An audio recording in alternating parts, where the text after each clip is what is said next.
Welcome back to Caribbean Lifestyle TV. I know I'm looking cool, and I want to tell you, I must thank my good friend out there. I just call her A right now, all right? You're looking cool too. Well, I try. All right, to keep up with you, man. Listen, we have the bobsled team. Some people call it bobsled and all that kind of stuff. If you're Jamaican, you call it bobsledge. Bobsledge. So there are all kind of names. Yeah, depends on which part of the world you're from. But it's the same thing. Yeah, it's the same thing. Yeah, man. What is the state of affairs here now? Well, we have a really young and, of course, not surprisingly, talented team. They're in Salt Lake City training right now. And, well, very meager resources. It's the Achilles heel of Jamaica bobsled from inception has been funding. You know, bobsledding is an incredibly expensive sport. Although the spin-off has been tremendous. Yes. Although spin-off has been tremendous. We have, for example, a new attraction in Ocho now called mistic1, where, of course, bobsledding is featured.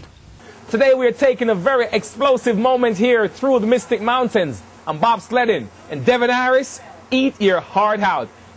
All right? We have the stores at the hotel, at the airport. At the airport. We have the store on the hip strip. And you're sitting here telling me that you have no funding? There's still very limited funding. I know that the folks at Mystic Mountain, I spoke to Chris Stokes, who is the General Secretary for the Federation, and he told me that the guys at Mystic Mountain actually gave the Federation some money in Jamaican dollars, which didn't go very far, but we were able to use it to build complete a push track at GC Fossa, which is really important. An important aspect of our training. And I think there's opportunity for you guys to do some cross-selling with that Mystic Mountain and bobsledding, because I know Caribbean Lifestyle T went down there. Andre even, he's a bobsledder, so you can have her try out for it, right? All right. But what I'm saying is that there are opportunities to do some cross-selling here, because it's one of Jamaica's premier attractions right now. And there's no reason why a Devon Harris, when he goes all over the world speaking, that you shouldn't be a spokesperson for this situation. And seeing that you're such a good philanthropist, you can just tell them, hey, send the money to the Federation. Right? I wouldn't have no problem with that. Sometime we're going to have to look into some more. But coming back to the whole situation, funding still remains an issue. Yeah, man, funding still remains an issue. There are the stores down there in Montague at the airport and in the strip, still working on getting our fair share of the proceeds from that. Earlier, last year, late last year, the Jamaican government, a tourist board and a couple of other, I call them quasi-government entities, donated, I think, $73,000 to the Federation. But, you know how government entities are. We got the first $15,000 that the team used to compete in Germany at the World Junior Championships. And we're still waiting on the balance to come. So, again, if the funds don't come in a timely manner, it's very difficult for us, even if it was earmarked. In the middle of all this now, and people watching this, right, I know they must be saying, wow, you need funds. So how do they get in contact with you to tell us where they can send them? We have a website, the Jamaica Bobsleigh. Let them know. Yeah, Jamaica Bobsleigh, not bobsled. JamaicaBobsleigh.com. You have to spell it for them, though, you know. BOBSLEIGH.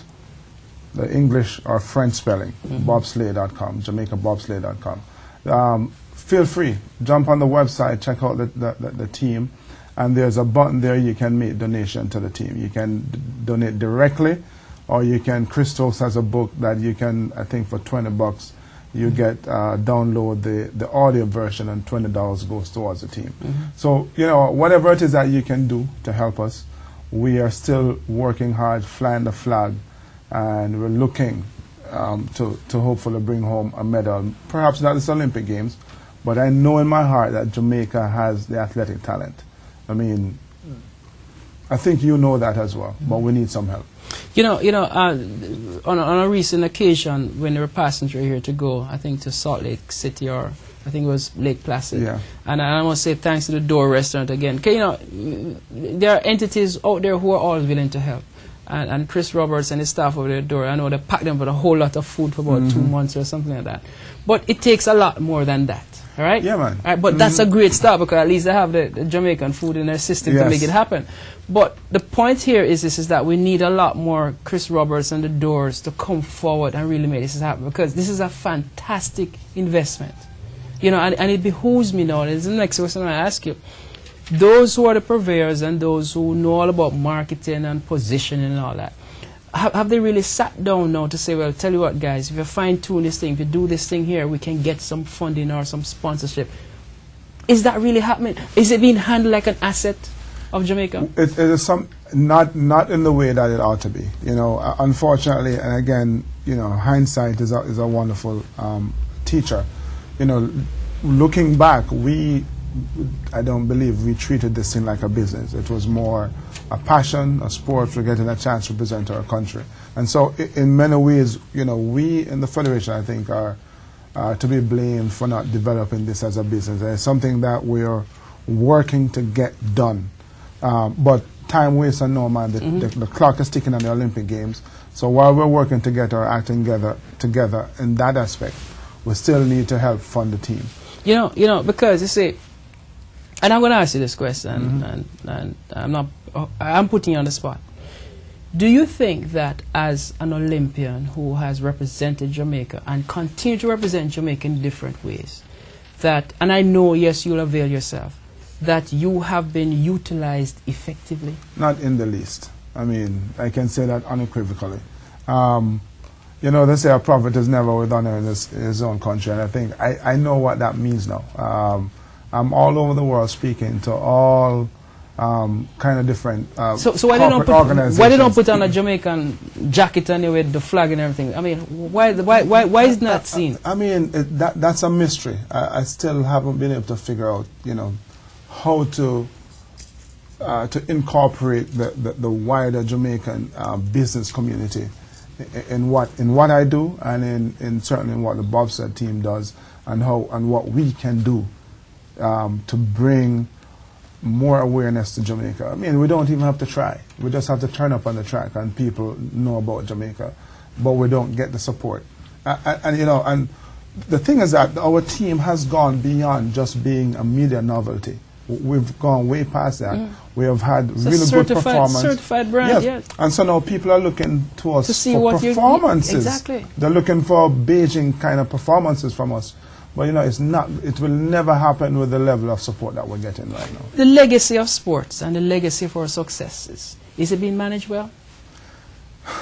Do you think we understand what we have, Devon? Give us vision lest we perish. We don't have the vision. We don't have the vision. People ask me all the time, I'm glad they bring that up, the legacy of sport. Why do Jamaicans do so well? And when you compare to the rest of the Caribbean, you can't say it's geography or genes, because everybody else in the Caribbean pretty much have same geography, the same food, similar foods, similar except genes. the yellow yam from except that part, right? So that's the one missing ingredient. But what I think, and this is my humble opinion, we got really lucky when we sent the first set of guys to the Olympics. They were great, and they blazed the trail and set a standard that every Jamaican who make an Olympic team is expected to do well. And so when we go to the Olympic Games, our advantage is an expectation that you're going to do well. This is why we're so afraid when we crash to come back to Jamaica, because in our minds we fell short of the expectation, and we're not managing that well. We're getting guys and girls to go to the Olympic Games who are doing well, but for every one, there are 10 more in the hills of Trelawney and St. James and St. Anne and Waterhouse. You understand? Listen, we come to the end of another short program again, but before we go, I'll be remiss. What are your parting words to the viewers, Devon? A couple of things. First of all, we are a great people, and you know we need to stop taking our greatness for granted. You know, we really need to step up to the plate the same way our entertainers and our athletes do. All of us in our chosen field can perform at those levels or better, and to manage our resources better. You know, support our teams and stop, and our communities. It doesn't take much.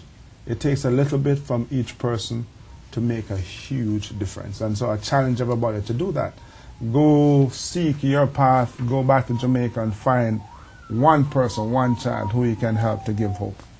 Devon Harris, philanthropist, athlete, a JDF man, An old soldier, as they would say. Yes, indeed. A guy who loves Jamaica and sells Jamaica in whatever he does. We here at Caribbean Lifestyle TV endorses what he does. And if you feel like dropping us a line to let us know exactly you want to make a contribution, give us a call at 914-391-8762 or an email at clmtvnyc@gmail.com.